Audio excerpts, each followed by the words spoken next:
कुछ दिनों से उस गांव में एक चुड़ैल आकर रहने लगी। वो चुड़ैल रोज रात को गांव में किसी न किसी को अपना शिकार बना ही लेती, लेकिन जैसे ही सुबह होती वो चुड़ैल एक आम इंसान बन जाती।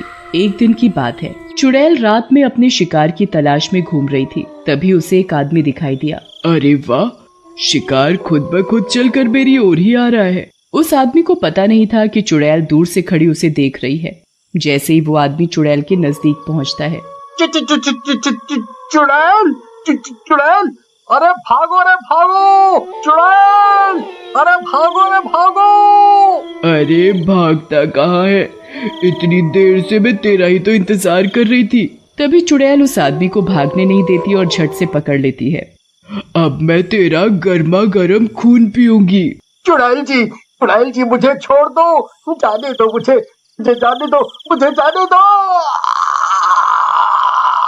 चुड़ैल उस आदमी की एक नहीं सुनती और उसकी गर्दन में अपने नुकीले दांत गाड़ कर उसका खून पीने लगती है। मजा ही आ गया खून पीकर। खून पीने के बाद चुड़ैल आसमान में निकले चांद की तरफ देखकर उससे शक्ति लेने लगती है। ये चांद ही तो मेरी शक्ति का राज है। और फिर कुछ ही देर में सुबह होने वाली होती है। इससे पहले कि कोई मुझे देखे, मुझे यहाँ से चले जाना चाहिए। और फिर जैसे ही सुबह होती है, देखते ही देखते चुड़ैल एक आम औरत के रूप में आ जाती है। मेरी शक्ति, मेरी शक्ति, मैं अपने आप को कमजोर महसूस कर रही हूँ। जब तक मैं चांद की रोशनी में रहूंगी मुझे उससे शक्ति मिलती रहेगी, लेकिन चांद के जाते ही मेरी शक्ति भी चली जाएगी। फिर सुबह होते ही उस आदमी की लाश गांव वालों को पड़ी दिखाई देती है।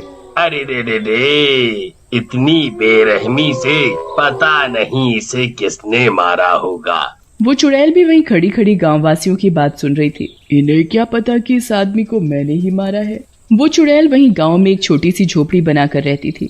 वो दिन में आम लोगों की तरह रहती थी और दिन में वो किसी को भी कोई नुकसान नहीं पहुंचाती थी, लेकिन जैसे ही रात होती वो अपने असली चुड़ैल रूप में आ जाती और चांद की रोशनी में अपना शिकार ढूंढने लगती। एक दिन की बात है, चुड़ैल बहुत कमजोरी महसूस कर रही थी। पता नहीं ये चांद कब निकलेगा जिससे मैं उसकी रोशनी से शक्ति ले सकूं। फिर कुछ ही देर में रात हो जाती है और वो चुड़ैल चांद की रोशनी में शिकार ढूंढने लगती है। तभी उसे एक आदमी दिखाई देता है। चुड़ैल उस आदमी को देख मन में सोचने लगती है। तू शिकार ढूंढ रही थी और ले, तुझे शिकार मिल ही गया।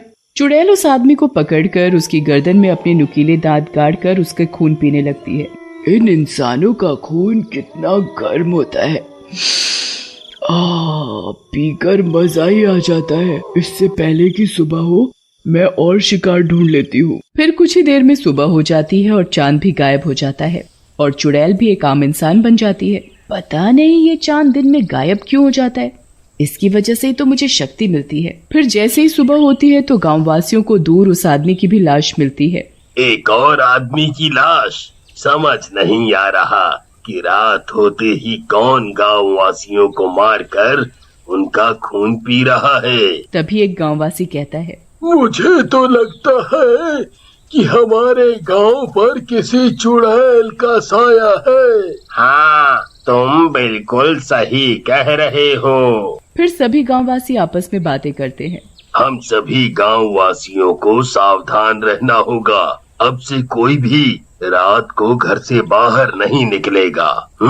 अगर ये लोग रात में घर से बाहर नहीं निकलेंगे तो मैं इन गांव वालों का शिकार कैसे करूंगी? मैं तो केवल रात में चांद की रोशनी में शिकार कर सकती हूँ।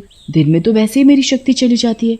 अगर ये लोग रात को घर से बाहर ही नहीं निकलेंगे तो मेरा क्या होगा? फिर कुछ दिन बाद जैसे ही अमावस की रात आती है तो चुड़ैल अपने असली रूप में आती है और देखती है कि चांद गायब है। अब तो चांद की रोशनी न मिलने के कारण चुड़ैल बिलबिला जाती है। ये चांद भी न जाने अमावस को क्यों गायब हो जाता है। चांद की रोशनी न मिलने से चुड़ैल की हालत खराब होने लगती है। चांद, मुझे चांद चाहिए। चांद चांद चांद, मुझे चांद चाहिए। फिर जैसे ही दिन निकलता है चुड़ैल एक आम औरत के रूप में आकर, मुझे बहुत कमजोरी महसूस हो रही है, ऐसे तो मैं मर जाऊंगी। चुड़ैल पूरा दिन ऐसे ही तड़पती रहती है। फिर जैसे ही रात होती चुड़ैल आसमान की तरफ देखने लगती है। ये चांद भी न जाने कब निकलेगा, ऐसे तो मेरी जितनी भी बची खुची शक्ति है वो भी खत्म हो जाएगी। तभी चुड़ैल के मन में एक विचार आता है, क्यों ना मैं चांद को ही चुरा लूं, जिससे चांद हमेशा मेरे पास ही रहेगा और मेरी शक्ति भी कम नहीं होगी। फिर कुछ दिनों बाद जैसे ही चांद दिखाई देने लगता है तो चुड़ैल एक मटका लेकर सीधा आसमान में चांद के पास पहुंच जाती है और